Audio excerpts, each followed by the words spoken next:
Sunday కదా మా రాజేష్ మార్నింగే చికెన్ తెచ్చాడనమాట. అండ్ నా కోసం అయితే నేను దొండకాయ ఫ్రై చేసుకుంటున్నాను.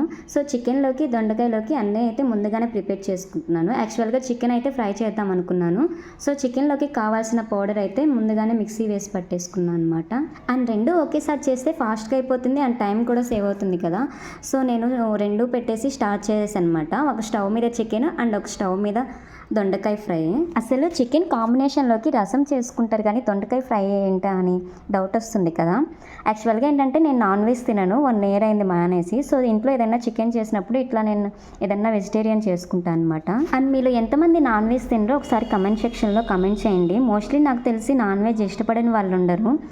100లో 1 or 2 members ఏమో ఉంటారేమో నాన్ వెజ్ తినని వాళ్ళు. అండ్ మీలో ఎవరైనా వెజిటేరియన్ ఉంటే కమెంట్ సెక్షన్లో కమెంట్ చేయండి, చూద్దాము 1 or 2 members అన్నా వస్తారేమో. ఇక్కడైతే పక్కింటి ఆంటీ వచ్చిందనమాట. సో ఆంటీతో మాట్లాడుతూ దొండకాయ ఫ్రై అయితే కంప్లీట్ అయిపోయింది. అండ్ చికెన్ అయితే స్టిల్ హాఫ్ బాయిల్ కూడా కాలేదు, అలానే ఫ్రై అవుతుందనమాట. చాలా లేట్ అవుతుంది చికెన్ ఫ్రై చేయడానికి. సో అండ్ మా ప్రియాంశ్ వచ్చేసి చికెన్ తింటావా దొండకాయ ఫ్రై తింటానంటే చికెనే తింటానని చెప్తున్నాడు.